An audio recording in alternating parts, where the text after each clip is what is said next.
जय हिंद दोस्तों, मैं आपका दोस्त जय स्वागत करता हूं आप सबका एक नए लेक्चर में।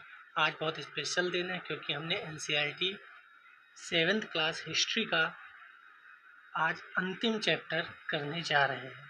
इससे पहले 6th क्लास की एनसीईआरटी हिस्ट्री कंप्लीट हो चुकी है, 7th क्लास की एनसीईआरटी कंप्लीट हो चुकी है, यानी आज कंप्लीट हो जाएगी और कल से हम शुरू कर देंगे 8th क्लास की एनसीईआरटी। जियोग्राफी की भी एनसीईआरटी कंप्लीट हो चुकी है 6, 7, 8। आप अगर नए हैं तो चैनल पर जाइए, थोड़ा सा विजिट कीजिए और आप एनसीईआरटी का लाभ उठाइए। ये एनसीईआरटी यूपीएससी और स्टेट पीसीएस दोनों के लिए बहुत लाभदायक हैं और यूपीएससी स्टेट पीसीएस के लिए पीवाईक्यू की भी सीरीज चल रही है, उसका भी आप लाभ उठा सकते हैं। हमने इसके जो 9 चैप्टर वो कंप्लीट कर लिए हैं। हिस्ट्री जो है वो बहुत महत्वपूर्ण है एनसीईआरटी की, चाहे वो 6 हो, चाहे जो 7 हो, चाहे 8 हो। 6 में हमने एंशिएंट हिस्ट्री पढ़ा, प्राचीन भारत का इतिहास। इस 7th में मैंने आपको मिडेवल हिस्ट्री यानी मध्यकालीन भारत का इतिहास पढ़ाया और यहाँ से हम प्रवेश करेंगे आज प्राचीन भारत में, मॉडर्न हिस्ट्री में यानी आधुनिक भारत के इतिहास में। तो आज 7th से 8th में शुरू होगी कहानी, मध्यकालीन समाप्त करके आधुनिक काल में हम शुरू करेंगे। तो अगर आप नए हैं तो थोड़ा सा विजिट करिए, आपको बहुत कुछ आपके काम का चैनल पर मिल जाएगा। प्लेलिस्ट सभी डिस्क्रिप्शन में है, टेलीग्राम लिंक डिस्क्रिप्शन में है, कमेंट सेक्शन में पिन है, आप जाकर उसका भी लाभ उठा सकते हैं। तो चलिए शुरू करते हैं 10th नंबर को चैप्टर 18वीं शताब्दी में नए राजनीतिक गठन। 10th चैप्टर 18वीं शताब्दी में नए राजनीतिक गठन। हम आपको यहाँ से पढ़ाते नहीं, वेरी शॉर्ट नोट्स बनवाते रहते हैं। एक्सपेक्टेड क्वेश्चन जो बन सकते हैं यूपीएससी प्रीलिम्स में वह भी बताते रहते हैं। मेंस में तो पूरा कॉन्सेप्चुअल ही पूछा जाएगा, लेकिन प्रीलिम्स में जो फैक्ट आते हैं वह भी हम आपको हाईलाइट करते रहते हैं। जो नए हैं उन्हें मैं बता दूँ, जो मैं हाईलाइट करूँगा इसका मतलब है वह एग्जाम के लिए बहुत ही महत्वपूर्ण है। आप उसे याद कर लें, नोट कर लें या अपनी कॉपी में, बुक में हाईलाइट कर लें। ठीक है, चलिए शुरू करते हैं। यदि आप मानचित्र 1 और 2 को ध्यानपूर्वक देखेंगे तो आपको पता चलेगा कि 18वीं शताब्दी के पूर्वार्ध के दौरान उपमहाद्वीप में कुछ विशेष रूप से उल्लेखनीय घटनाएं घटी। क्या क्या घटनाएं घटी? गौर कीजिए कि कई स्वतंत्र राज्यों के उदय से मुगल साम्राज्य की सीमाएं किस तरह से बदली। हमने आपको बताया भी था, सेंटर जब तक मजबूत होता है तब तक इधर उधर के जो राजा होते हैं वो सेंटर की जो मजबूत राजा है उसकी तरफ अच्छा व्यवहार दिखाते हैं, उसकी अपना मानते हैं, उसको उपहार भेंट करते रहते हैं, उसको सेना ज़रूरत पड़ती है तो देते रहते हैं। लेकिन जब यही सेंटर कमज़ोर हो जाता है तो ये जो राजा थे ये अब इनकी बात नहीं मानते, ये खुद को ही एक बड़ा राजा घोषित कर देते हैं और आसपास की ज़मीन को अपने हिस्से में मिलाना शुरू कर देते हैं। तो ये सेंटर का राजा हो जाता है कमज़ोर। आप जानते हैं कि कमज़ोर व्यक्ति से कोई डरता नहीं है। आप यूपीएससी क्यों करना चाह रहे हैं? क्योंकि आप चाहते हैं यूपीएससी में पावर है, वहाँ जो पावर है वह शायद कहीं नहीं है, तो वही यहाँ है। जब तक सेंटर, और तभी भारत का जो संविधान बनाया गया वो थोड़ा सा संघीय है लेकिन झुका हुआ है एकात्मकता की ओर, मतलब सेंटर को थोड़ा सा मजबूत रखा गया है। क्योंकि वो संविधान सभा के जो हमारे पूर्वज थे, जो हमारे सदस्य थे, वह जानते थे कि अगर केंद्र मजबूत नहीं होगा, सेंटर मजबूत नहीं होगा तो थोड़े दिन बाद वही हालात होंगे जो अन्य देशों में होते हैं। ठीक है, तो हम इतिहास की यही सीख सकते हैं, तभी हमारा सेंटर को मजबूत बनाया गया, क्योंकि इतिहास ऐसा हमने देखा है। आप यह भी देखेंगे 1765 तक एक अन्य शक्ति यानी ब्रिटिश सत्ता ने पूर्वी भारत के बड़े बड़े हिस्सों को सफलतापूर्वक हड़प लिया। हम जानते हैं 1765 तक क्या क्या हो गया था। 1757 का प्लासी का युद्ध हो गया था बंगाल में, 1764 का बक्सर का भी युद्ध हो गया था बंगाल में।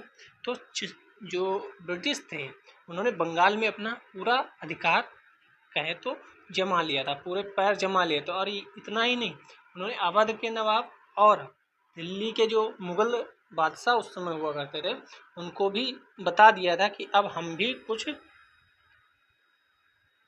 हैं आपके क्षेत्र में, अब हमें हल्के में ना लो। ठीक है, इलाहाबाद की संधि हो, ठीक है, तो ये सब चीज़ें हो चुकी थी। तो इस समय ब्रिटिश भी एक मजबूत अपना पक्ष रख रहे थे। आप यहाँ देखोगे तो मुगल साम्राज्य की सीमाएं पहले यहाँ तक थी, यहाँ तक, ये और ऊपर ये जो डॉटेड लाइन दिख रही है ये मुगल साम्राज्य की सीमाएं थी। लेकिन बाद को आप देखेंगे तो जहाँ बंगाल का शासक दूसरा हो जाता है, उसने अपने आप को स्वतंत्र कर लिया कि अब हम खुद अपना देख लेंगे। हैदराबाद के निजाम ये अपना अलग हो गए। क्यों? क्योंकि औरंगजेब सत्ता से हट चुका था, और जब औरंगजेब सत्ता से हट चुका था तब राजा जो थे वो कोई बहुत बढ़िया राजा नहीं आए, चाहे वह फर्रुखसियार हो, चाहे वह अकबर द्वितीय हो, चाहे शाह आलम हो, चाहे फिर कोई भी हो, सब छोटे छोटे राजा ही थे। मराठा अपने आप को अलग कर लिए थे, सिख अपने आप को अलग कर लिए थे, अवध के नवाब भी अपने आप को अलग कर लिए थे। ठीक है, तो आप जानते हैं कि ये टूटने लगे थे, और जब टूटने लगेंगे तो हमने पिछली बार भी बोला था, अगर आप नए हैं तो एक तरफ से देख कर आइए तो मज़ा आएगा। 6th क्लास के फर्स्ट चैप्टर से लेकर अभी तक देखते हैं, पूरी हम एनसीईआरटी कराएंगे 12th तक, और सारी एनसीईआरटी, हिस्ट्री, जियोग्राफी, आपकी पॉलिटी, आपकी इन्वायरमेंट, आपकी आर्ट एंड कल्चर, सभी कराएंगे। तो आप निश्चिंत होकर पीवाईक्यू और एनसीईआरटी यहाँ देख सकते हैं। ठीक है, तो चलिए अब यहाँ देखो, ये 18वीं शताब्दी के मध्य का है।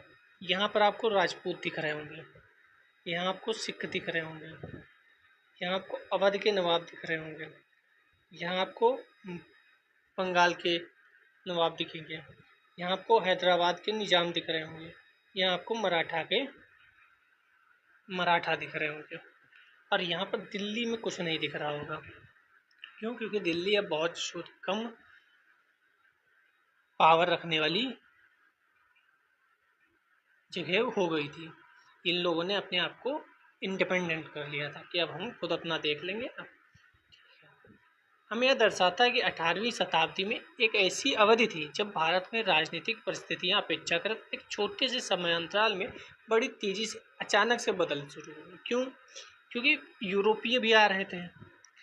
एक बात आपको बताऊं, तो यूरोपीय पहले आए, मुगल बाद को आए। आपको ये बात पता होनी चाहिए कि अगर क्रोनोलॉजी में आए तो यूरोपीय पहले आए। मैं ब्रिटिश की बात नहीं कर रहा, मैं यूरोपियन की बात कर रहा हूँ। यूरोपीय पहले आए, यूरोप के लोग पहले आए, मुगल बाद को आए भारत में। क्या आपको ये स्टेटमेंट पता था? ऐसे तो आप कमेंट सेक्शन में बताना। अगर नहीं समझ में आया तो हम अगले लेक्चर में उसे बताएंगे आपको, लेकिन ये बहुत इंपॉर्टेंट चीज़ है। इस अध्याय में हम 18वीं शताब्दी के पूर्वार्ध यानी 1707 में जब औरंगजेब की मृत्यु हुई थी, वहाँ से लेकर 1761 तक जब पानीपत की तीसरी लड़ाई हुई, उसके दौरान उपमहाद्वीप में जो राजनीतिक शक्तियों के उत्पन्न हुआ, उनको सबको पढ़ेंगे। ठीक है, कौन कौन सी राजनीतिक शक्तियाँ आई, बहुत इंपॉर्टेंट है, यहाँ से क्वेश्चन सीधे बनते हैं। ठीक है, मुगल साम्राज्य और परवर्ती मुगलों के लिए संकट की स्थिति। क्यों संकट आया? पहले तो मेंस में भी क्वेश्चंस यहाँ से कुछ ना कुछ हम बना सकते हैं, और हम बार बार बोलते हैं कि हिस्ट्री का मतलब ये नहीं कि हिस्ट्री में ही आप जाकर उसका यूज करें। आप उसका यूज कई जगह कर सकते हैं। इससे है आपका एथिक्स से आपका, तो ये मत पढ़ा करिए कि सिर्फ हिस्ट्री में यूज होगा। एक चीज़ को दूसरी चीज़ में यूज करेंगे तभी आप मेंस को बेहतर बना सकते हैं। कम चीज़ पढ़ो और उसको ज़्यादा जगह तक यूज करो। अध्याय 4 में आपने देखा कि मुगल साम्राज्य अपनी सफलता की ऊंचाई पर किस प्रकार पहुंचा था, और फिर 17वीं शताब्दी के अंतिम वर्षों में उसके सामने तरह तरह के संकट किस प्रकार खड़े होने लगे। तो अध्याय 4 आपने नहीं देखा होगा तो समझ में नहीं आएगा। ऐसा अनेक कारणों से हुआ। बादशाह औरंगजेब ने दक्कन से लंबी लड़ाई लड़ते हुए साम्राज्य के सैन्य और वित्तीय संसाधनों को बहुत अधिक खर्च कर दिया था। हमें पता है औरंगजेब असम तक भी गया था अहोम साम्राज्य को हराने। ठीक है, दक्कन में भी गया था और बहुत ज़्यादा विस्तारित करने की कोशिश कर रहा था। बाकी औरंगजेब के बारे में और भी चीज़ें हैं, वह कैसे चला रहा था अपना शासन। औरंगजेब के उत्तराधिकारियों के शासनकाल में साम्राज्य के प्रशासन की कार्यकुशलता समाप्त होने लगी। मनसबदारों के शक्तिशाली वर्गों को वश में रखना केंद्रीय सत्ता के लिए कठिन हो गया। मनसबदार पे क्वेश्चन आ चुका है ऑलरेडी 2-3 बार। ठीक है, मनसबदार वही छोटे छोटे सेंटर होता है, राजा हर जगह तो हो नहीं सकता, तो छोटे छोटे मनसबदारों को अपॉइंटमेंट दे देता है कि भाई आप यहाँ का एरिया देखो और मुझे सैनिक और पैसा देते रहना। और जब सत्ता मजबूत नहीं रहती तो ये मनसबदार ही अपने आप को राजा डिक्लेयर कर लेते हैं। सूबेदार के रूप में नियुक्त अभिजात अक्सर राजस्व और सैन्य प्रशासन दोनों कार्यालयों पर नियंत्रण रखते थे। तो ये लाइन बहुत इंपॉर्टेंट है। सूबेदार जो थे वह राजस्व सैन्य प्रशासन, अभी मैंने जो बोला, सैनिक भी देते थे और राजस्व यानी रुपया भी, यानी दीवानी और फौजदारी दोनों कार्यालयों पर नियंत्रण रखते थे। ठीक है, इससे मुगल साम्राज्य के विशाल क्षेत्रों पर उन्हें विस्तृत राजनीतिक, आर्थिक और सैन्य शक्तियाँ मिल गईं। अब आपने पैसा भी एक ही व्यक्ति को दे दिया और सैनिक सहायता भी एक ही व्यक्ति को दे दिया, यानी अगर वो आपसे रूठ जाए तो ना आपको पैसा मिलेगा और ना आपको सैनिक मिलेंगे। तभी कहा जाता है डिसेंट्रलाइज्ड व्यवस्था होनी चाहिए, यानी एक ही व्यक्ति के हाथ में सब कुछ नहीं होना चाहिए, केंद्रीकरण नहीं होना चाहिए किसी चीज़ का, वरना आप समस्या में पड़ जाएंगे अगर उसे कुछ हुआ। तो कभी भी आप अपना कुछ बनाएं, कोई प्लान बनाएं या कुछ बनाएं, या आपकी अगर शादी भी हो तो एक ही व्यक्ति को सारे काम ना दो कि आप ये भी देखना, आप ये भी देखना, आप ये भी देखना, अलग अलग बांटो।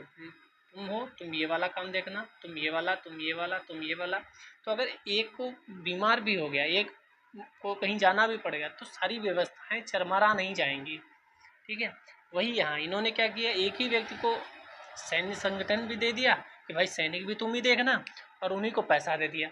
अब वहाँ अगर रूठ गया राजा से, राजा कमज़ोर हो गया, राजा ने कहा भाई पैसा दो, सैनिक दो, लड़ाई करनी है, राजा चढ़ा आ रहा है ऊपर। तो इन्होंने कहा सॉरी मैं तो नहीं खेल रहा।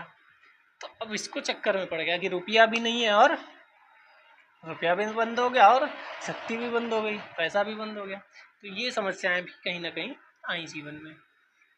जैसे जैसे सूबेदारों ने प्रांतों पर अपना नियंत्रण सुदृढ़ किया, राजधानी में पहुंचने वाले राजस्व की मात्रा में कमी आती गई। वही, और पैसे में कमी आएगी तो समस्याएं विकट हो जाती हैं। उत्तरी तथा पश्चिमी भारत के अनेक हिस्सों में हुए जमींदारों और किसानों के विद्रोह और कृषक आंदोलनों ने इन समस्याओं को और भी गंभीर बना दिया। उत्तरी और पश्चिमी भारत में क्या हो रहा था, जमींदार और किसानों के विद्रोह हो रहे थे, कृषक आंदोलन हो रहे थे। ठीक है, तो जब आंदोलन होंगे तो आपको और ज़्यादा आवश्यकता होगी चीज़ों की, और उस समय पैसा और कुछ आ नहीं रहा है। इन समस्याओं को और गंभीर बना दिया। कभी कभी ये विद्रोह बढ़ते हुए करों के भार के विरुद्ध किए गए थे। कभी कभी ये शक्तिशाली सरदारों के द्वारा अपनी स्थिति को सुदृढ़ बनाने की कोशिशें भी थीं। अतीत में भी विद्रोही समूहों ने मुगलों की सत्ता को चुनौती दी, परंतु अब ऐसे समूहों ने क्षेत्र के आर्थिक संसाधनों का प्रयोग अपनी स्थिति को मजबूत करने के लिए किया। मतलब उन्हें समझ में आ गया कि जो सत्ता है वह आर्थिक संसाधन के बिना नहीं चल सकती। अब आर्थिक संसाधन दो ही मत मुगलों को, अब उस पर खुद ही नियंत्रण रखो, खुद ही चलाओ उसको। जिस तरह से धीरे धीरे राजनीतिक व आर्थिक सत्ता प्रांतीय सूबेदारों, स्थानीय सरदारों व अन्य समूहों के हाथों में आ रही थी, औरंगजेब के उत्तराधिकारी इस बदलाव को रोक ना सके। और ऊपर से ये लोग भी जो मुगल सत्ता में आ रहे थे, उत्तराधिकारी जो थे औरंगजेब या इनके, वह भी उतने समझदार नहीं थे, उन्हें भी उतना, मतलब कहते हैं ना, अकबर और औरंगजेब जैसे नहीं थे कि संभाल सके स्थितियों को। अगर सरदार और मनसबदार अलग हो रहे हैं तो उनको जाकर समझाएं, उनसे बातचीत करें, ऐसे कूटनीतिक बातें करें, ऐसा नहीं था। इन लोगों को भी उतना ज़्यादा समझ नहीं थी कि कैसे चीज़ों को संभाला जाए, तभी और व्यवस्थाएं बिगड़ गई। भरपूर फसल और खाली तिजोरियां, मतलब क्या है, एक तत्कालीन लेखक ने साम्राज्य के वित्तीय दिवालियेपन का वर्णन किया है। बड़ी जमींदार निसहाय निर्धन हो गए। जमींदार निर्धन क्यों हो गए, उनके किसान वर्ष में 2 बार फसलें उगाते हैं, लेकिन उन्हें दोनों में से कुछ नहीं मिलता है। यानी किसान भी आंदोलन करके अब समझ गया कि बेटा अब नहीं है, अब तुम्हें हम कुछ नहीं देंगे। वही है ना, शक्ति का खेल है सारा। जब शक्ति ही कम हो गई तो चीज़ें बिगड़ेंगी ही। उनके स्थानीय गुमास्ते एक तरह से किसानों के हाथ की कठपुतली बन गए। जैसे कि स्वयं किसान अपने ऋणदाता के बस में रहता है जब तक कि वह साहूकार का कर्जा नहीं चुका देता। इस प्रकार संपूर्ण व्यवस्था एवं प्रशासन इतना चकनाचूर हो गया, यद्यपि किसान अपनी फसल के जरिए मानो सोना बटोरते हैं, लेकिन उसके मालिक जमींदार को एक तिनके का टुकड़ा भी नहीं मिलता। ऐसी हालत में जमींदार सशस्त्र सेना कैसे रख सकते हैं? यानी इनके पास पैसा नहीं आ रहा है तो ये सेना कैसे रखें? सेना नहीं रख सकते तो ये आगे कैसे डिलीवर करे सेना को? यानी मुगलों को कैसे थे? वे अपने सैनिकों को जो लड़ाई के समय उनके आगे आगे चलते हैं और घुड़सवारों को जो उनके ठीक पीछे चलते हैं, पैसा कहाँ से देंगे? ठीक है, तो ये सब परिस्थितियाँ, कई परिस्थितियाँ साथ में आती हैं तब कोई घटना घटित होती है। एक परिस्थिति इतनी ज़्यादा विकट नहीं हो सकती कि वह किसी घटना को अंजाम दे सके। इस आर्थिक व राजनीतिक संकट के बीच ईरान के शासक नादिर शाह, इनका भी याद रखना, कहाँ का शासक था? ईरान का। कब आया? 1739 में। दिल्ली पर आक्रमण किया और संपूर्ण नगर को लूटकर बड़ी भारी मात्रा में धन दौलत ले गया। नादिर शाह के आक्रमण के बाद अफगान शासक अहमद शाह अब्दाली के आक्रमणों का तांता लगा रहा। उसने 1748 से 1761 के बीच 5 बार उत्तरी भारत पर आक्रमण किया और लूटपाट मचाई। तो इन दोनों के नाम बहुत इंपॉर्टेंट, अहमद शाह अब्दाली और नादिर शाह। नादिर शाह कोहिनूर हीरा भी ले गया था। ठीक है, और क्या ले गया था? हुमायूं का तख्त ले गया था। नादिर शाह का दिल्ली पर आक्रमण बहुत इंपॉर्टेंट, यहाँ से क्वेश्चन बन सकता है और बनता भी है। नादिर शाह के आक्रमण के परिणाम स्वरूप दिल्ली में जो विध्वंस हुआ उसका वर्णन समकालीन प्रेक्षकों ने किया था। इनमें से एक ने मुगल कोष से जिस तरह धन लूटा गया था उसका वर्णन किया है। देखते हैं क्या किया। 60 लाख रुपए, कई हजार सोने के सिक्के, लगभग 1 करोड़ रुपए के सोने के बर्तन, 50 करोड़ के गहने, जवाहरात और अन्य चीज़ें ले गया, जिनमें से कुछ तो इतनी बेशकीमती थी कि दुनिया में उनका मुकाबला कोई नहीं कर सकता। जैसे तख्ते हाउस यानी मयूर सिंहासन। एक अन्य वृत्तांत में दिल्ली पर आक्रमण के प्रभाव का वर्णन मिलता है। जो कभी मालिक थे अब बड़ी दर्दनाक हालत में आ गए। तभी कहा जाता है समय परिवर्तित होता है। जो आज राजा है कल हो सकता है वह गरीब हो जाए, और जो आज गरीब है वो मेहनत करके राजा बन जाएगा। जिन्हें कभी भरपूर आदर इज्जत मिलती थी अब वह प्यास बुझाने के लिए पानी भी नहीं मिल पाते हैं। अलग अलग पड़े लोगों को उनके कोनों से खींचकर बाहर निकाल लिया गया। दौलतमंदों को भिखारी बना दिया गया। जो शौकीन लोग कभी तरह तरह के सुंदर कपड़े पहनकर पोशाकों का नया नया फैशन चलाते थे अब नंगे घूमने लगे। जिनके पास जमीन जायदाद की कोई कमी नहीं थी अब बेघर हो गए। नया शहर शाहजहानाबाद किसने बसाया था? मैंने पिछले चैप्टर्स में कराया है। अब मलबे का ढेर बन गया। नादिर शाह ने तब शहर के पुराने मोहल्लों पर हमला बोला और वहां सारी की सारी दुनिया को तबाह कर डाला। साम्राज्य पर सब ओर से दबाव तो पड़ ही रहा था। अभिजातों के विभिन्न समूहों की पारस्परिक प्रतिद्वंदिता ने उसे और भी कमजोर बना दिया। यानी जो अभिजात थे, जो छोटे छोटे समूहों में लोग रहते थे, जो छोटे छोटे क्षेत्र पर अपना शासन कह रहे थे, उनकी आपस में भी तो होगी दुश्मनी। ऐसा थोड़ी है कि वो सब आपस में बहुत अच्छे से रह रहे होंगे, उनकी आपस में भी नहीं बनती होगी, उनकी आपस में भी लड़ाइयाँ होती रहती होंगी। अभिजात दो बड़े गुटों में बटे हुए थे। कौन कौन से गुट थे? एक था ईरानी गुट और एक था तुरानी। तुरानी मतलब तुर्क मूल के जो लोग थे उनका।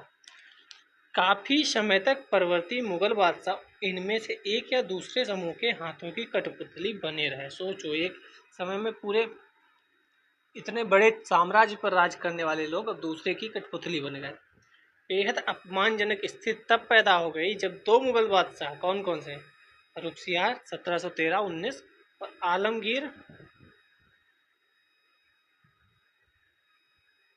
द्वितीय 1754 से 1759 की हत्या हो गई और दो अन्य बादशाहों अहमद शाह और शाह आलम द्वितीय को उनके अभिजातों ने अंधा कर दिया।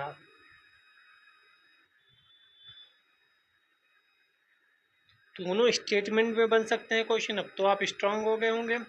लगभग हमने कितने 9, 11, 20, 21st क्लास है हिस्ट्री की एनसीईआरटी की। यहाँ तक तो आपको समझ में आने लगा होगा कि कहाँ से स्टेटमेंट बनेंगे, कहाँ से क्रोनोलॉजी में पूछेगा। अब देखो, यहाँ से स्टेटमेंट में भी क्वेश्चन बन सकते हैं कि दो मुगल बादशाह फर्रुखसियार और आलमगीर द्वितीय की हत्या हो गई थी या हत्या कर दी गई थी। स्टेटमेंट सही होगा। दूसरा पूछेगा अहमद शाह और शाह आलम द्वितीय को उनके अभिजातों ने अंधा कर दिया था। दोनों स्टेटमेंट सही, लेकिन घुमा दे। क्या घुमा दे? एक जगह दे दे फर्रुखसियार और अहमद शाह को उनके अभिजातों की वजह से या उनके अभिजातों ने हत्या कर दिए थे। और दूसरा क्या करे, एक यहाँ से नाम उठाया आलमगीर और शाह आलम द्वितीय को उनके अभिजातों ने अंधा कर दिया था। ये स्टेटमेंट आ सकता है कि नहीं? दोनों स्टेटमेंट इस समय गलत हो जाएंगे। अगर आप कमेंट करेंगे तो इससे पहले एनसीईआरटी कंप्लीट करने के बाद हम इसके जो क्वेश्चन स्टेटमेंट फॉर्म में बनेंगे, कथन कारण में बनेंगे, वो सारे एनसीईआरटी के क्वेश्चन की भी एक सीरीज हम कर लेंगे। 10-20 क्वेश्चन पर डे कर लिया करेंगे। तो अगर आप कमेंट करेंगे तभी ये हो पाएगा, क्योंकि एनसीईआरटी से क्वेश्चन सीधे पूछता है। एनसीईआरटी में ये नहीं कह सकते आप कि ये नहीं पूछ सकता, ये तो फैक्चुअल है, ये तो ऐसा है, तो नहीं। एनसीईआरटी तो बेसिक है, उसे तो करना ही है। एनसीईआरटी से तो कुछ भी पूछ सकता है। आप पूरी दुनिया पढ़ते हो लेकिन एनसीईआरटी नहीं पढ़ते। दूसरा क्या पूछेगा? अब तो ये स्टेटमेंट वाला हो गया। दूसरा क्वेश्चन मैं बताता हूँ। दूसरा कहेगा क्रोनोलॉजी में बताओ, नाम होगा फर्रुखसियार, आलमगीर, अहमद शाह और शाह आलम द्वितीय। चारों आपको दे देगा। अब आपको क्या लगाना है, कौन पहले आया कौन बाद को आया। तो आप देख रहे हैं कौन पहले आया। सबसे पहले आया फर्रुखसियार 1713 से 1719। डेट एग्जैक्ट भले ना पता हो, लेकिन आपको ऐसे याद रहेगा 1719 में नहीं 1717 में 1717 में फर्रुखसियार ने ब्रिटिश को एक फरमान जारी किया था जो बिना मतलब टैक्स के व्यापार कर सकता था। ठीक है, 1717 का फरमान सब पढ़ते होंगे फर्रुखसियार, तो उस समय फर्रुखसियार था, ये तो पता है आपको। आलमगीर द्वितीय कब था? 1754 से 1759, यानी प्लासी का युद्ध जब हुआ तब कौन था? आलमगीर द्वितीय था। ठीक है, लेकिन उससे पहले क्या था? उससे पहले अहमद शाह था 1748 से 1754। तो यहाँ पर अहमद शाह, फिर उसके बाद आएगा आलमगीर। ठीक है, और 1764 जब हुआ था बक्सर का युद्ध, तो कौन था उस समय? शाह आलम द्वितीय। तो ये क्रोनोलॉजी में भी आपसे पूछता है। फिर हम कहते हैं कहाँ से आ गया? एनसीईआरटी से आया। अब चलते हैं नए राज्यों के उदय की तरफ। मुगल सम्राटों की सत्ता के पतन के साथ साथ बड़े प्रांतों के सूबेदारों और बड़ी जमींदारों ने उपमहाद्वीप के विभिन्न भागों में अपनी शक्ति और प्रबल बना ली। 18वीं शताब्दी के दौरान मुगल साम्राज्य धीरे धीरे कई स्वतंत्र क्षेत्रीय राज्यों में बिखर गया। मोटे तौर पर 18वीं शताब्दी के राज्यों को 3 परस्पर व्यापी समूहों में बांटा जा सकता है। कौन कौन से? एक अवध, बंगाल व हैदराबाद जैसे राज्य जो पहले मुगल प्रांत थे, अब अपने आप को आज़ाद कर लेंगे। हालांकि इन राज्यों के शासक अति शक्तिशाली थे और काफ़ी हद तक स्वतंत्र भी थे। उन्होंने मुगल बादशाह से औपचारिक तौर पर अपने संबंध नहीं तोड़े। ये लाइन बहुत इंपॉर्टेंट है। 2 स्टेटमेंट बनेंगे सीधे कि अवध, बंगाल व हैदराबाद जैसे राज्य पहले मुगल प्रांत के अंतर्गत थे जिन्होंने अपने आप को स्वतंत्र कर लिया। दूसरा बनेगा कि उन्होंने मुगल बादशाह से औपचारिक तौर पर अपने संबंध तोड़ लिए थे।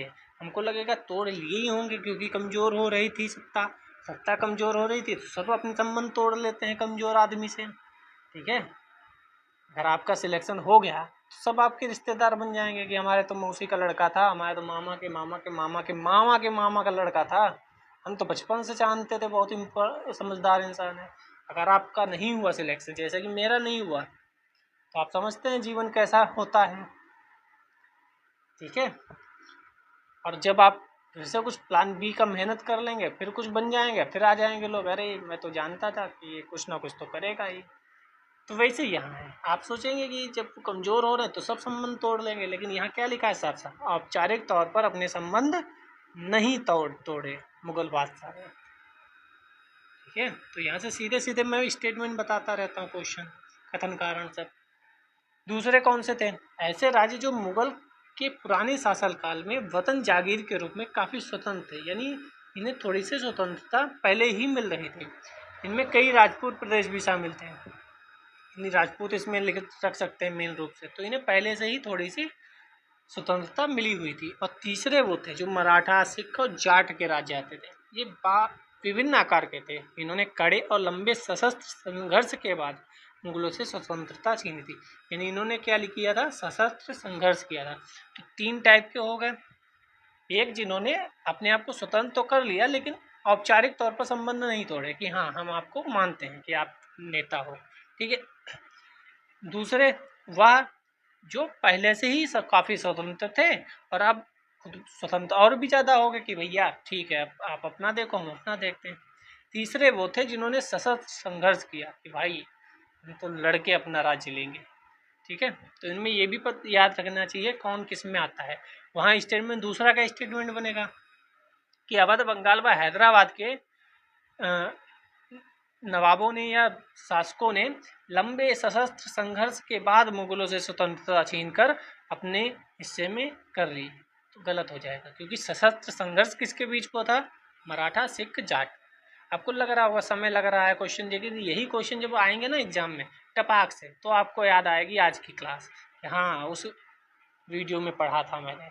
फिर आप आके कमेंट भी नहीं करेंगे कि साहब देखो ये वाला क्वेश्चन फंसा था यहाँ से। खैर, मैं अपना काम कर रहा हूँ, आप स्वतंत्र हैं, कमेंट वगैरह कर दिया करिए तो मज़ा आ जाए। लाइक तो कर ही दिया होगा। तो अब कुछ लोगों के नाम याद करने पड़ेंगे आपको। पुराने मुगल प्रांत।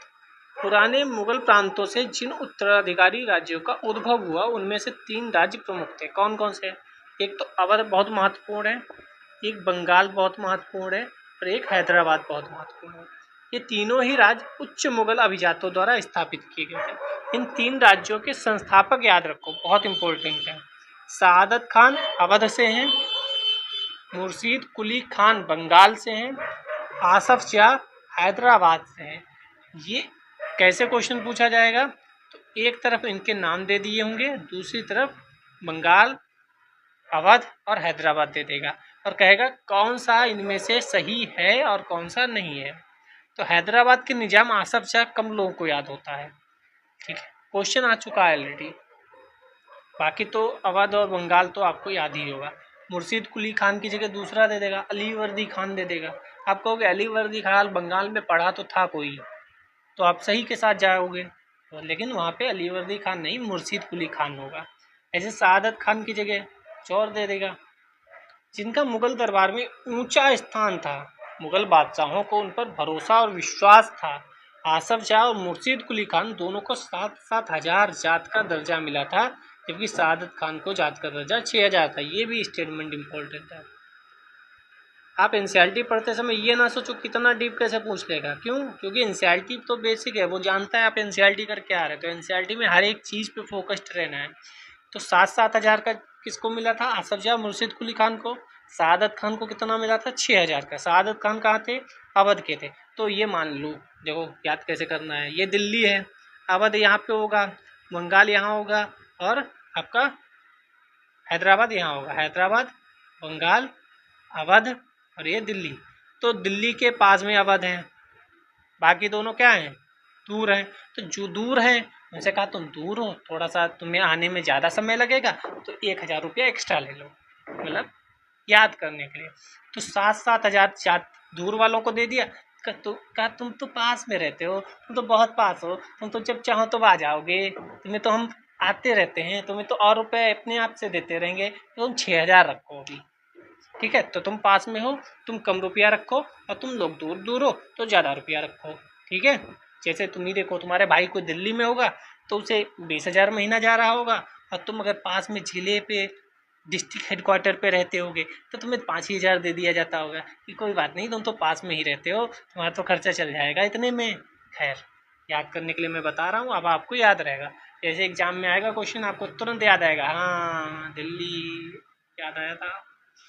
चलिए आगे बढ़ते हैं। हैदराबाद के ऊपर क्वेश्चन आएंगे, वह देख लेते हैं। तो निजामुल मुल्क आसफ जाह पूरा नाम था, आ गया तो आपको हो गया आसफ जाह पढ़ा था।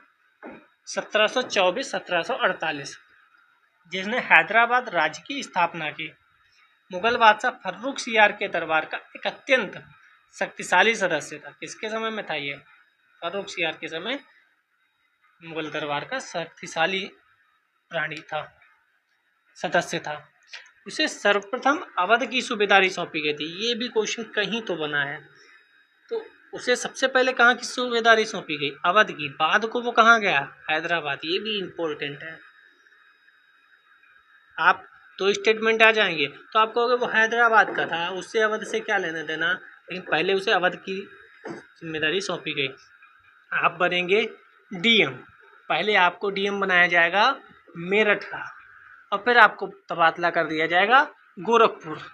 तो इसका मतलब ये थोड़ी कि सिर्फ गोरखपुर ही रह सकते हो, तबादला तो कहीं भी हो सकता है। ऐसे ये लोग थे, इनका भी तबादला कहीं हो सकता है। बाद में उसे दक्कन का कार्यभार दे दिया गया। 1720 से 22 के मध्य दक्कन प्रांतों का सूबेदार होने की वजह से आसफ जाह के पास पहले से ही राजनीतिक और वित्तीय प्रशासन का पूरा नियंत्रण था। दक्कन में होने वाले उपद्रवों, मुगल दरबार में चल रही प्रतिस्पर्धा का फायदा उठाने और उसने सत्ता हथियाई और क्षेत्र का वास्तविक शासक बन गया। आसफ जाह अपने लिए कुशल सैनिक तथा प्रशासकों को उत्तरी भारत से लाया था। तो ये लाया उत्तरी भारत से ही था, सैनिक और प्रशासक, और वे दक्षिण में नए अवसर पाकर प्रसन्न भी थे। उनसे मनसबदार नियुक्त किए और इन्हें जागीरें प्रदान की। हालांकि वह अभी भी मुगल सम्राट का सेवक था, फिर भी वह काफ़ी आज़ादी से शासन चलाता था। हमने ऊपर ही देखा कि अवध, हैदराबाद और बंगाल, इन तीनों ने औपचारिक तौर पर मतलब स्वतंत्र नहीं हुए थे, औपचारिक तौर पर अपने आप को अलग नहीं किया था इन्होंने, लेकिन क्षेत्र में अपना स्वतंत्र राज्य संभाल रहे थे। अब मुगल को भी पता था कि ज़्यादा हम खुरपेची करेंगे तो ये भी कहेंगे कि लो औपचारिक तौर पर ही हम अलग हो गए, हटाओ, ठीक है। तभी वो भी कहते थे कि ठीक है, जैसा चल रहा है चलने दो, कम से कम हमारे अंडर में किताबों पर, कॉपियों पर और पर्चों पर तो हैं कि हमारे अंडर में हैं, हमसे संबंध स्थापित किए हुए हैं। उनसे मनसबदार नियुक्त किए, इन्हें जागीरें प्रदान की। फिर वह काफ़ी आज़ादी से शासन चलाता था। ना तो वह दिल्ली से कोई निर्देश लेता था और ना ही दिल्ली उसके कामकाज में कोई हस्तक्षेप करती थी। औपचारिक तौर पर मतलब कागजों पर बस था। मुगल बादशाह तो केवल निजाम उल मुल्क आसफ जाह द्वारा पहले से लिए गए निर्णयों की पुष्टि कर दिया करते थे। मतलब वही कि बस जो भी ले आया ये उसने साइन कर दिया कि हाँ ठीक है, पास हो गया, केवल साइन के लिए बैठे थे, मान लो ऐसा। हैदराबाद राज्य पश्चिम की ओर मराठों के विरुद्ध और पठारी क्षेत्रों के स्वतंत्र तेलुगु सेना नायकों के साथ युद्ध में सदा संलग्न रहता था। पूर्व दिशा में निजामुल मुल्क आसफ जाह कोरोमंडल तट पर स्थित वस्त्रोत्पादक धन संपन्न क्षेत्र पर अपना नियंत्रण प्राप्त करने की महत्वाकांक्षा रखते थे। तो उस समय हम नीचे वाले पढ़े भी हैं पिछले चैप्टर्स में कि कहाँ कहाँ रेशमी वस्त्र, सूती वस्त्र का उद्योग लगे थे, किस शहरों में महत्वाकांक्षा रखता था। उनकी महत्वाकांक्षा उस क्षेत्र में ब्रिटिश शक्ति की उपस्थिति के कारण रोक लगे, और जिस समय ये कूद रहा था उसी समय ब्रिटिश भी आ रहे थे, उसी समय फ्रांस भी आ रहे थे। तो हैदराबाद के ऊपर ब्रिटिश और फ्रांस की नज़रें थी कि हम भी इसको देखते हैं कि हमारे अंडर में आ सकता है कि नहीं। हैदराबाद के निजाम की निजी सैनिकों का एक वर्णन दिया गया है कि निजाम के पास 400 हाथियों की सवारी, उसके आसपास कई घुड़सवार रहते थे, अत्यंत कुशल सीखे, 100 रुपये से ज़्यादा। अब अवध में देख लेते हैं। अवध में पूरा नाम क्या था? बुरहान मुल्क सआदत खान। 1722 में अवध का सूबेदार नियुक्त किया गया। जब उसको हटाया गया तो इन्हें नियुक्त किया गया। मुगल साम्राज्य का विघटन होने पर जो राज्य बने उनमें यह राज्य सर्वाधिक महत्वपूर्ण राज्यों में से एक था, क्योंकि यहाँ पर गंगा नदी का उपजाऊ मैदान था। सिंपल सी बात है। उत्तरी भारत तथा बंगाल के बीच व्यापार का मुख्य मार्ग भी यही था, ठीक है, ये बीच में था बंगाल से लेकर, और इधर देखे तो यहाँ दिल्ली है, यहाँ बंगाल है, तो बीच में है ये, तो रास्ता भी वहीं से निकल रहा है। ऊपर से गंगा नदी भी प्रवाहित हो रही है, गंगा नदी प्रवाहित हो रही तो उपजाऊ है, उपजाऊ है तो खेती बढ़िया होगी, खेती बढ़िया होगी तो टैक्स कर बढ़िया होगा, अब कर्ज बढ़िया होगा तो राजस्व बढ़ेगा, राजस्व जिसके पास है, पैसा जिसके पास है, वही पावर में है। सिंपल सी बात। बुरहान उल मुल्क ने भी अवध की सूबेदारी, दीवानी और फौजदारी एक साथ अपने हाथ में ले ली और सूबे के राजनीतिक, वित्तीय, सैनिक मामलों का एकमात्र कर्ता बन गया। ये दिख रहा है। बुरहान मुल्क ने अवध क्षेत्र में मुगल प्रभाव को कम करने की कोशिशों के चलते मुगलों द्वारा नियुक्त अधिकारियों की संख्या में कटौती कर दी, जागीरदार ही कम कर दिया। उसने जागीरों के आकार में भी कटौती कर दी।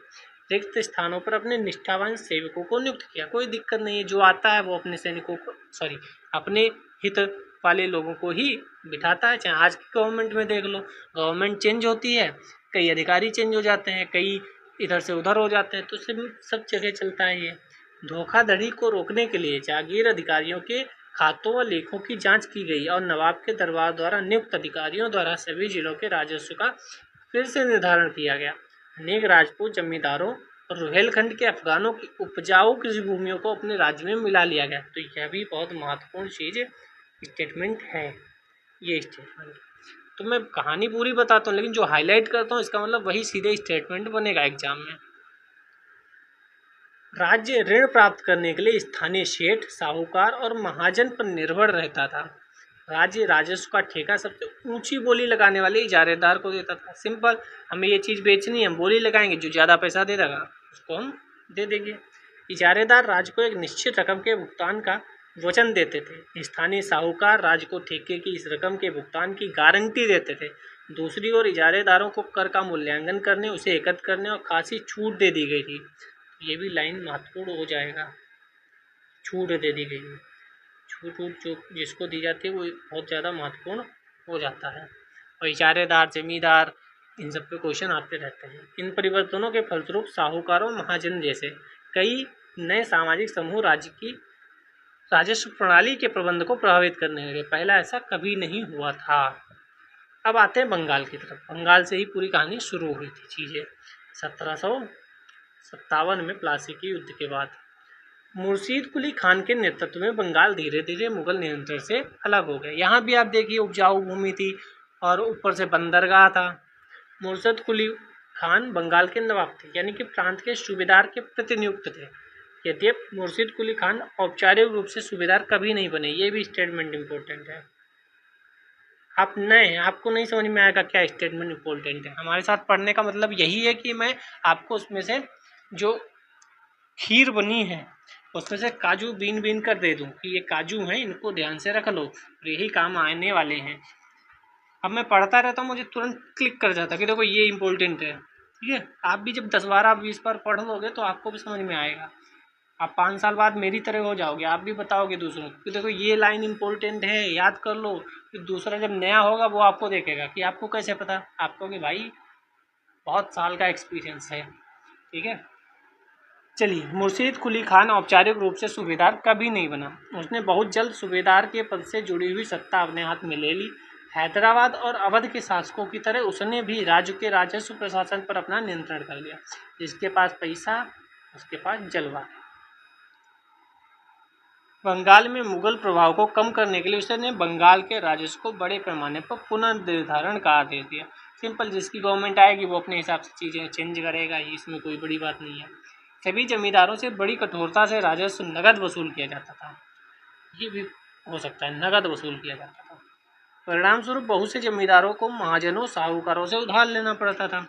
जो लोग राजस्व का भुगतान नहीं कर पाते थे उन्हें मजबूरन अपनी जमीनें बड़े जमींदारों को बेचनी पड़ती थीं। इस प्रकार 18वीं शताब्दी में बंगाल के एक क्षेत्रीय राज्य बन जाने से जमींदारों में काफ़ी बदलाव आया।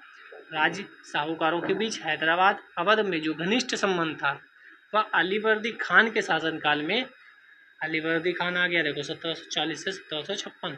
इससे पहले कौन था? इससे पहले मुर्शीद कुली खान था। ठीक है, ये ध्यान रखना। बंगाल में स्पष्ट दिखाई दिया। उसने शासनकाल में जगत सेठ, जगत सेठ का साहूकार घराना अत्यंत समृद्धिशाली हो गया। जगत सेठ किसके समय में थे? अलीवर्दी खान के समय थे। कहाँ थे? बंगाल में थे। यदि हम इन राज्यों के अभिलक्षणों पर विहंगम दृष्टि डालें तो हमें उनमें कुछ सामान्य विशेषताएं देखने को मिलेंगी। जैसे क्या क्या विशेषताएं देखने को मिलेगी? प्रथम ये कि यद्यपि बड़े राज्य अपने पुराने मुगल अभिजातों द्वारा स्थापित किए गए थे, ये अभिजात कुछ प्रशासनिक व्यवस्थाओं के प्रति संदेहास्पद थे जो उन्हें उत्तराधिकारी में मिले थे। विशेषता, वे जागीरदारी व्यवस्था को अत्यंत संदेह की दृष्टि से देखा करते थे। दूसरा, उनके कर प्राप्त करने के तरीकों से मुगल भिन्न थे। कर संग्रह के लिए राज्य के अधिकारियों पर निर्भर न रहकर तीनों राज्यों अवध, हैदराबाद, बंगाल ने राजस्व वसूली के लिए इजारेदारों के साथ ठेके कर लिए।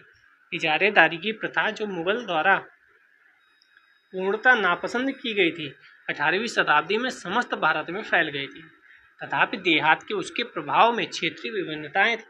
इन सभी क्षेत्रीय राज्यों में तीसरा सामान्य लक्षण यह था कि इनमें राज्य और धनी महाजनों तथा वणिक जनों के बीच संबंध उभरने लगे। ये साहूकार महाजन लोग लगान वसूल करने वाले इजारेदारों को पैसा उधार देते थे, बदले में प्रतिभूति, जमानत या बंधक के रूप में जमीन रख लेते थे। उनकी जोतों से अपने खुद के कारिंदों के जरिए कर वसूल किया करते थे। इस प्रकार समस्त भारत में धनाढ्य साहूकारों महाजनों की इस नई राजनीतिक व्यवस्था में साझेदारी बढ़ रही थी। यानी हम ये कह सकते हैं जो आज बिजनेसमैन और लीडर्स के बीच में जो दोस्ती बनी है वो कहीं ना कहीं शुरुआत उसकी यहीं से हुई थी। क्या समझ में आया आपको? अगर यहाँ से कॉन्सेप्चुअल लाइन निकाल कर आए कि लास्ट वाली, भारत में धनाढ्य साहूकारों और महाजनों की इस नई राजनीतिक व्यवस्था में साझेदारी बढ़ रही थी, तो नेताओं के साथ इनका घुलना मिलना हो गया था। ठीक है, अब चलते हैं राजपूतों की वतन जागीरी। अगर आप चैनल पर नए हैं तो पीवाईक्यू की प्लेलिस्ट बनी है, आप एक बार देख कर आइए। हिस्ट्री जियोग्राफी कंप्लीट है, पॉलिटी कल से शुरू हो गई, बहुत मज़ा आ रहा है उसमें। राजपूतों की वतन जागीरी। बहुत से राजपूत घराने, विशेष रूप से अंबर और जोधपुर के, कौन कौन से दो हैं? अंबर और जोधपुर के राजघराने मुगल व्यवस्था में विशिष्टता के साथ सेवारत थे। बदले में उन्हें अपनी वतन जागीरों पर पर्याप्त स्वायत्तता का आनंद लेने की अनुमति मिली हुई थी। अब 18वीं शताब्दी में इन शासकों ने अपने आसपास के इलाकों पर अपने नियंत्रण का विस्तार करने के लिए अपने हाथ पांव मारने शुरू कर दिए। मेन है जोधपुर का राजा कौन था? तो जोधपुर के राजा थे अजीत सिंह। इन्होंने भी मुगल दरबार की गुटीय राजनीति में अपने पैर फंसा दिए। मतलब जब दूसरा परेशान होता है तो सभी लोग अपना फायदा ढूंढने के लिए चल देते हैं। ठीक है, तो वही कह सकते हैं कि मुगल उस समय जब तक सत्ता में रहे तब तक किसी को समझा नहीं, और जब सत्ता में कमज़ोर राजा आए तो लोगों ने कहा अब आया है ऊंट पहाड़ के नीचे। ठीक है, वही कहानी हुई। कई राजपूत शासकों ने मुगलों का अधिराजत्व स्वीकार किया था, लेकिन मेवाड़ एकमात्र ऐसा राज्य था जिसने मुगल सत्ता को चुनौती दी थी। अब इस एकमात्र को देखकर आपको एग्जाम में लगेगा गलत है, लेकिन कई बार एकमात्र भी सही होता है। राणा प्रताप कौन था? राणा प्रताप, महाराणा प्रताप 1572 में उदयपुर तथा मेवाड़ के बड़े क्षेत्र पर नियंत्रण के साथ मेवाड़ की राजगद्दी पर आसीन हुए। राणा के पास मुगल अधिराजत्व को स्वीकार करने के लिए कई दूतों को भेजा गया, लेकिन वे अपने निर्णय पर दृढ़ रहे। तो आपको ये बहुत महत्वपूर्ण लाइन याद रखनी है कि एकमात्र मेवाड़ ऐसा राजपूत राज्य था जिसने मुगल सत्ता को चुनौती दी और उसकी अधिराजत्व को स्वीकार नहीं किया। महाराणा प्रताप 1572 में मेवाड़ की राजगद्दी पर आसीन हुए थे। इन प्रभावशाली राजपूत घरानों ने गुजरात, मालवा के लाभदायक सूबों की सूबेदारी का दावा किया। जोधपुर के राजा अजीत सिंह को गुजरात की सूबेदारी और अंबर के सवाई राजा जयसिंह को मालवा की सूबेदारी मिल गई। ठीक है, ये दोनों बहुत महत्वपूर्ण राजा हैं। इसमें क्वेश्चन घुमा के पूछ देता है कि जोधपुर के राजा सवाई जयसिंह थे और अंबर के राजा अजीत सिंह थे। ये ध्यान रखना, ये दोनों अलग अलग हैं। जोधपुर के राजा को गुजरात की सूबेदारी सौंपी गई और अंबर के सवाई जयसिंह को मालवा की सूबेदारी सौंपी गई। तो गुजरात की सूबेदारी जोधपुर के राजा अजीत सिंह को सौंपी गई, मालवा की सूबेदारी अंबर के सवाई राजा जयसिंह को सौंपी गई। दोनों ध्यान रखिएगा। अब आते हैं जहांगीर शाह। 1713 में इन राजाओं के इन पदों का नवीकरण कर दिया इसने। उन्होंने अपने वतनों के पास पड़ोस के शाही इलाकों के कुछ हिस्सों पर कब्जा करने की भी कोशिश की। जोधपुर राजघराने ने नागौर को जीत लिया। कौन? अजीत सिंह। जोधपुर राजघराना किसका था? अजीत सिंह। नागौर को जीत लिया, अपने राज्य में मिला लिया। दूसरी ओर अंबर ने भी बूंदी के बड़े बड़े हिस्सों पर अपना कब्जा कर लिया। तो अंबर के सवाई राजा जयसिंह और जोधपुर के राजा अजीत सिंह दोनों एक दूसरे एरिया को कवर करते रहे। बाद में क्या होगा कि सवाई राजा जयसिंह ने जयपुर में अपनी नई राजधानी स्थापित कर ली और 1722 में आगरा की सूबेदारी दे दी गई इसे, कितने? जयसिंह को। तो यहाँ से बहुत से फैक्ट बनने वाले हैं। तो जोधपुर राजघराने ने नागौर को जीत लिया, अंबर ने बूंदी को जीत लिया, सवाई राजा जयसिंह ने जयपुर में अपनी राजधानी स्थापित कर ली और 1722 में आगरा की सूबेदारी भी इन्हें दे दी गई। अब 1740 के दशक से राजस्थान में मराठों के अभियानों ने इन राजवाड़ों पर भारी दबाव डालना शुरू किया, जिससे उनका विस्तार आगे होने से रुक गया। कई राजपूत सरदारों ने पहाड़ियों की चोटियों पर किले बनाए जो सत्ता के केंद्र बने। व्यापक किलेबंदी के साथ इन भव्य संरचनाओं में नगर थे, महल थे, मंदिर थे, व्यापारिक केंद्र थे, जल संग्रहण संरचनाएं थीं और भी इमारतें थीं। चित्तौड़गढ़ किले में तालाब, कुंडी, कुएं, बावली जैसे कई जल निकाय भी रहे। तो यहाँ पे जितना हाईलाइट किया गया ये बहुत महत्वपूर्ण है आपके लिए कि कौन कहाँ था, किसने किसको जीता, ठीक है, किसको किसकी सूबेदारी मिली। जयपुर में जंतर मंतर। 1732 के एक फारसी वृत्तांत में राजा जयसिंह का वर्णन मिला है। राजा जयसिंह का नाम आप वैसे भी सुनते रहते होंगे। राजा जयसिंह अपनी सत्ता की चरम सीमा पर थे। 12 वर्ष के लिए भी आगरा के सूबेदार रहे। 5 या 6 वर्ष के लिए मालवा के भी सूबेदार रहे। उनके पास विशाल सेना थी, तोप खाना था, भारी मात्रा में धन संपदा थी और उनका प्रभाव दिल्ली से लेकर नर्मदा के तट पर फैला हुआ था। यानी Raja Jaisingh is the important character for exam. तो एग्जाम के लिए बहुत महत्वपूर्ण हो जाते हैं राजा जयसिंह। और ये क्वेश्चन जब भी आएगा तो बहुत ही ज़्यादा लोगों को परेशानी में डाल देगा, क्योंकि वो अकबर औरंगजेब को ही पढ़ते रहते हैं, छोटे छोटे राजाओं को नहीं पढ़ते। अम्बेर के शासक सवाई जयसिंह ने, अंबर होगा यहाँ पर, दिल्ली, जयपुर, उज्जैन, मथुरा, वाराणसी में 5 खगोलीय वेधशालाओं का निर्माण कराया। तो इसको तो हमें हाईलाइट करना पड़ेगा, ना कि इससे काम चलेगा। इसने जयसिंह ने दिल्ली, जयपुर, उज्जैन, मथुरा, वाराणसी, पहले तो स्थान पता हो कौन कौन से, दिल्ली, जयपुर, उज्जैन, मथुरा, वाराणसी में 5 खगोलीय वेधशालाओं का निर्माण किया। जंतर मंतर के नाम से विख्यात इन वेधशालाओं में खगोलीय पिंडों के अध्ययन हेतु कई उपकरण भी दिए। तो ये मोस्ट इम्पोर्टेंट लाइन है, आपको भी समझ में आ रहा होगा कितना इम्पोर्टेंट है। आज़ादी हासिल करना। अब चलते हैं सिख राज्य को पढ़ते हैं। अध्याय 8 में हम पहले ही पढ़ चुके हैं। आपने पढ़ा कि 17वीं शताब्दी के दौरान सिख एक राजनीतिक समुदाय के रूप में गठित हो गए थे। इससे पंजाब के क्षेत्रीय राज्य निर्माण को बढ़ावा मिला। गुरु गोविंद सिंह 1699 में खालसा पंथ की स्थापना करते हैं। खालसा पंथ की स्थापना से पूर्व और उसके पश्चात राजपूत मुगल शासकों के खिलाफ कई लड़ाइयाँ लड़ी। 1708 में गोविंद सिंह जी की मृत्यु के बाद बंदा बहादुर, ये दोनों नाम बहुत महत्वपूर्ण हैं, के नेतृत्व में खालसा मुगल सत्ता के खिलाफ विद्रोह किया।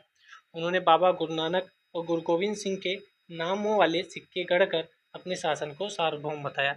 तो किसने सिक्कों को गढ़ा था, ये महत्वपूर्ण है। सतलुज यमुना नदियों के बीच क्षेत्र में उन्होंने अपने प्रशासन की स्थापना की। कौन सी नदियाँ? सतलुज और यमुना के बीच। नदियों के नाम चेंज कर देगा, सतलज ब्यास कह देगा, चेनाब सतलज कह देगा, सतलज गंगा कह देगा। सतलज यमुना के बीच उन्होंने प्रशासन की स्थापना की। 1715 में बंदा बहादुर बंदी बना लिया गया। 1716 में उन्हें मार दिया गया। ठीक है, तो यहाँ से भी क्वेश्चन बनने की संभावना रहेगी। 18वीं शताब्दी में कई योग्य नेताओं के नेतृत्व में सिखों ने अपने आप को पहले जत्थों में और बाद में मिसलों में संगठित किया। तो जत्थों और मिसलों का संबंध किससे है? सिख समुदाय से है। इन जत्थों में मिसलों की संयुक्त सेनाएं दल खालसा कहलाती थी। उन दिनों दल खालसा बैसाखी और दिवाली के पर्वों पर अमृतसर में मिलता था। इन बैठकों में सामूहिक निर्णय लिए जाते थे, इन्हें गुरुमत्ता यानी गुरु के प्रस्ताव कहा जाता था। सिखों ने राखी व्यवस्था स्थापित की, जिसके अंतर्गत किसानों से उनकी उपज का 20% कर के रूप में लेकर बदले में उन्हें संरक्षण दिया जाता था। तो ये इम्पोर्टेंट है। राखी व्यवस्था क्या थी? पहली बात तो किससे संबंधित थी? सिखों से। और क्या थी राखी व्यवस्था? तो राखी व्यवस्था थी किसानों से उनकी उपज का 20% लेकर उन्हें संरक्षण प्रदान किया जाता था। ये इम्पोर्टेंट है, अगली बार आ सकता है, टर्मिनोलॉजी आती है तो ये राखी सत्ता आ सकती है। गुरु गोविंद सिंह ने खालसा को प्रेरित किया था कि शासन उनके भाग्य में है, राज करेगा खालसा। अपने सुनियोजित संगठन के कारण खालसा पहले मुगल सूबेदारों के खिलाफ, फिर अहमद शाह अब्दाली के खिलाफ सफल विरोध प्रकट कर सका। यानी इनकी लड़ाई अहमद शाह अब्दाली से भी हुई थी। अहमद शाह अब्दाली ने मुगलों से पंजाब का समृद्ध प्रांत और सरहिंद की सरकार को अपने कब्जे में कर लिया था। तो अहमद शाह अब्दाली बहुत इंपॉर्टेंट है। मंगोल का आक्रमण कई बार पूछा गया, तो बाहर से जो भी आक्रमण हुए, चाहे नादिर शाह का हो, मंगोल का हो, अहमद शाह अब्दाली का हो, गोरी का हो, गजनवी का हो, सब महत्वपूर्ण हो जाते हैं। खालसा ने 1765 में अपना सिक्का गढ़कर सार्वभौम शासन की घोषणा की। अभी ऊपर देख कर आए। क्या महत्वपूर्ण है कि सिक्के पर उत्कीर्ण शब्द वही थे जो बंदा बहादुर के समय में खालसा के आदर्शों में पाए गए थे, यानी 1765 में फिर से सिक्का गढ़ा गया। 2 बार सिक्के गढ़े गए हैं। पहले था बंदा बहादुर ने, कब, इस समय 1708 के बाद, और फिर यहाँ पर 1765।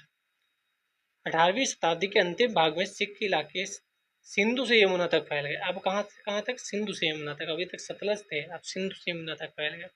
यद्यपि विभिन्न शासकों में बटे हुए थे, एक शासक महाराजा रणजीत सिंह, जो सबसे ज्यादा ताकतवर थे, ने विभिन्न सिख समूहों में फिर से एकता कायम करके 1799 में लाहौर को अपनी राजधानी बनाया। ये बहुत इंपॉर्टेंट है, राजा रणजीत सिंह, महाराणा रणजीत सिंह। मराठा देख लेते हैं हम। अभी अवध देखे, हैदराबाद, बंगाल, सिख, मराठा। मराठा राज्य एक अन्य शक्तिशाली क्षेत्रीय राज्य था जो मुगल शासन का लगातार विरोध करके उत्पन्न हुआ था। शिवाजी 1627 से 1680 ने शक्तिशाली योद्धा परिवारों जैसे देशमुखों की सहायता से एक स्थायी राज्य की स्थापना की।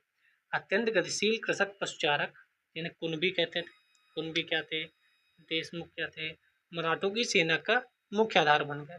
शिवाजी ने प्रायद्वीप में मुगलों को चुनौती देने के लिए इस सैन्य बल का प्रयोग किया। शिवाजी की मृत्यु के बाद मराठा राज्य में प्रभावी शक्ति चित्पावन ब्राह्मणों के एक परिवार के हाथ में रही। तो यह भी आपको फैक्ट याद रखना चाहिए, जो शिवाजी के उत्तराधिकारियों के शासनकाल में पेशवा हुआ करते थे। पुणे मराठा राज्य की राजधानी बन गया। तो अब कौन सी राजधानी बन गया? पुणे बन गया राजधानी।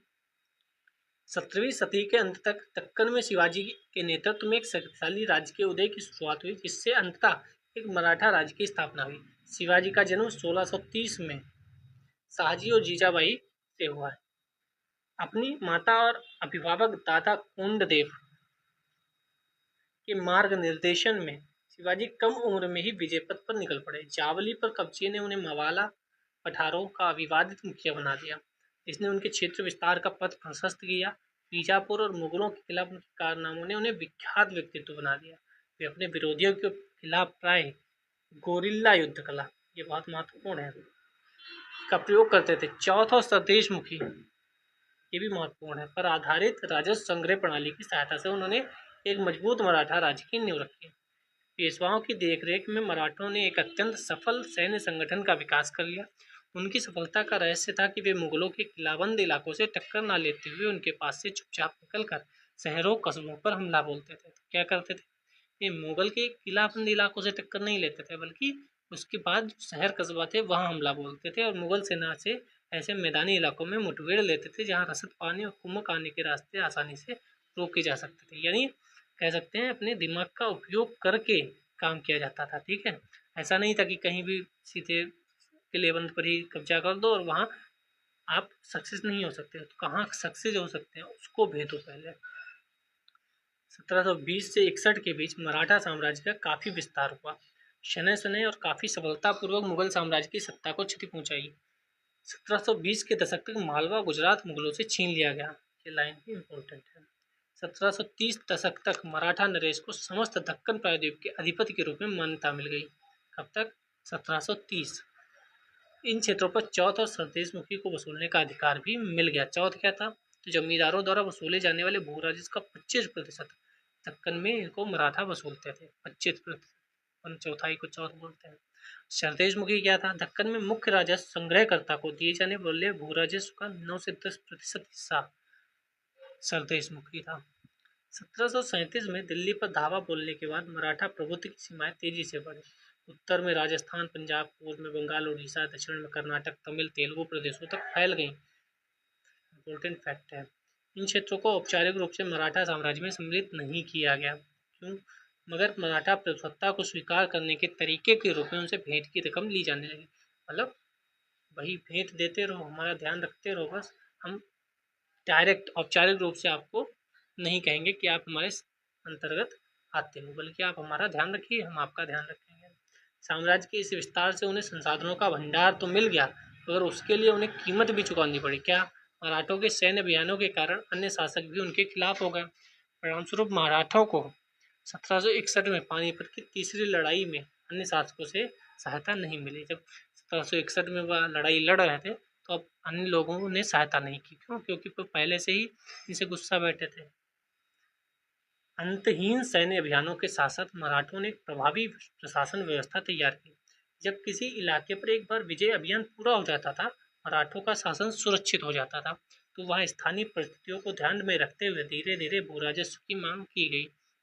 पहले हमला करो, विजय प्राप्त करो, फिर धीरे धीरे भू राजस्व की मांग करो। कृषि को प्रोत्साहित किया गया, व्यापार को पुनर्जीवित किया गया। ये बहुत इंपॉर्टेंट लाइन है। किसी ने कृषि को भी प्रोत्साहित किया, व्यापार को पुनर्जीवित भी किया था। इससे सिंधिया, गायकवाड़ और भोसले जैसे मराठा सरदारों को शक्तिशाली सेनाएं खड़ी करने के लिए संसाधन मिल सके। 1720 के दशक में मालवा में मराठा अभियानों ने उस क्षेत्र में स्थित शहरों के विकास व समृद्धि को कोई हानि नहीं पहुंचाई। उज्जैन सिंधिया के संरक्षण में, इंदौर होलकर के आश्रय में फलता फूलता रहा। कौन कहाँ था ये भी ध्यान रखना। उज्जैन में सिंधिया थे, इंदौर में होलकर थे स्टार्टिंग में। ये शहर हर तरह से बड़े और समृद्धिशाली थे और वे महत्वपूर्ण वाणिज्यिक और सांस्कृतिक केंद्र के रूप में कार्य कर रहे थे। आज भी उज्जैन कितना महत्वपूर्ण है आप जानते हैं। मराठों द्वारा नियंत्रित इलाकों में व्यापार के नए मार्ग खुले। चंदेरी के क्षेत्र में उत्पादित रेशमी वस्त्रों को मराठों की राजधानी पुणे में नया बाजार मिला। बुरहानपुर पहले आगरा और सूरत के बीच की दूरी पर ही अपने व्यापार में संलग्न था, लेकिन अब उसे अपने वाणिज्यिक भीतरी क्षेत्र को बढ़ाकर दक्षिण में पुणे और नागपुर तक भी, पूर्व में लखनऊ इलाहाबाद को भी शामिल कर लिया। बाजीराव प्रथम, जो बाजीराव बल्लाल के नाम से भी जाने जाते हैं, पेशवा बालाजी विश्वनाथ के पुत्र थे। वह एक महान मराठा सेनापति थे। उन्हें विंध्य के पार मराठा राज्य के विस्तार का श्रेय प्राप्त है। वे मालवा, बुंदेलखंड, गुजरात, पुर्तगालियों के खिलाफ सैन्य अभियानों के लिए भी जाने जाते हैं। तो महत्वपूर्ण सबसे ज़्यादा ये है, पुर्तगालियों के खिलाफ कौन है इम्पोर्टेंट। जाट। अन्य राज्यों की तरह जाटों ने भी 17वीं 18वीं शताब्दी में अपनी सत्ता सुदृढ़ की। अपने नेता कौन था इनका? चूड़ामन के नेतृत्व में उन्होंने दिल्ली के पश्चिम में स्थित क्षेत्रों पर अपना नियंत्रण कर लिया। कहाँ? दिल्ली के पश्चिम जो था। और 1680 के दशक तक आते आते उनका प्रभाव दिल्ली और आगरा के दो शाही शहरों के बीच के क्षेत्र पर शुरू हो गया। तो किन क्षेत्रों के बीच है, यह क्वेश्चन कहीं ना कहीं आ चुका है, मेरे दिमाग में है, कहीं तो आया था। दिल्ली और आगरा के बीच। कुछ अरसे के लिए वे आगरा शहर के अभिरक्षक भी बन गए थे। जाट समृद्ध कृषक थे। उनके प्रभुत्व क्षेत्र में पानीपत तथा बल्लभगढ़ जैसे शहर महत्वपूर्ण व्यापारिक केंद्र थे। सूरजमल के राज में, तो चूड़ामन होगा दूसरा, सूरजमल के राज में भरतपुर शक्तिशाली राज्य के रूप में उभरा। 1739 में जब नादिर शाह ने दिल्ली पर हमला बोला, दिल्ली के कई प्रतिष्ठित व्यक्तियों ने भरतपुर में शरण ली। नादिर शाह के पुत्र जवाहिर शाह के पास 30,000 सैनिक थे। उसने 20,000 अन्य सैनिकों मराठाओं से लिए, 15,000 सैनिक सिखों से लिए। इन सबके बलबूते वह मुगलों से लड़ा। तो ये ध्यान रखिएगा कि मराठा और सिख भी कहीं ना कहीं इस लाइन के अकॉर्डिंग मुगलों के खिलाफ थे। जहां भरतपुर का किला काफी हद तक पारंपरिक शैली से बनाया गया, वहीं दींग में जाटों ने अंबर और आगरा की शैलियों का समन्वय करते हुए एक विशाल बाग महल बनवाया। शाही वास्तुकला से जिन रूपों को पहली बार शाहजहां के युग में जोड़ा गया था, दीग की इमारतें इन्हीं रूपों के नमूने पर बनाई गई थी। 5-9 दोनों के लिए चित्र 12 को। जाटों की शक्ति सूरजमल के समय पराकाष्ठा पर पहुंची, यानी सबसे महत्वपूर्ण राजा कौन था? सूरजमल था, जिन्होंने 1756 से 63 के दौरान भरतपुर जाट राज्य को संगठित किया। सूरजमल के राजनीतिक नियंत्रण में जो क्षेत्र शामिल थे उसमें आधुनिक पूर्वी राजस्थान, हरियाणा, पश्चिमी उत्तर प्रदेश, दिल्ली शामिल थे। सूरजमल ने कई किले, महल बनवाए। भरतपुर का प्रसिद्ध लोहागढ़ का किला बनवाया। ये महत्वपूर्ण है, यहाँ पर आप इसको नोट कर लें। सबसे मजबूत किलों में से एक था बंगला गुम्बद। तो इसी समय दूसरी जगह फ्रांसीसी क्रांति हो रही थी, इसको आप पॉज करके पढ़ लेंगे। 1789 में क्रांति हुई, ठीक है। और यहाँ पे ख़त्म होता है अपना आज का चैप्टर, और इसी के साथ 7th क्लास की एनसीईआरटी भी ख़त्म होती है। कल से 8th क्लास की एनसीईआरटी शुरू होगी। आपने लाइक कमेंट कर ही दिया होगा। आप ये वाले जो चीज़ें हैं इसको भी किया कीजिए, तो आप थोड़ा बहुत सोचेंगे तो आप यूपीएससी के लिए और ज़्यादा प्रिपेयर होंगे। तो शेयर भी कर सकते हैं, और भी चीज़ें हैं आप लाभ उठा सकते हैं। जय हिंद, जय भारत।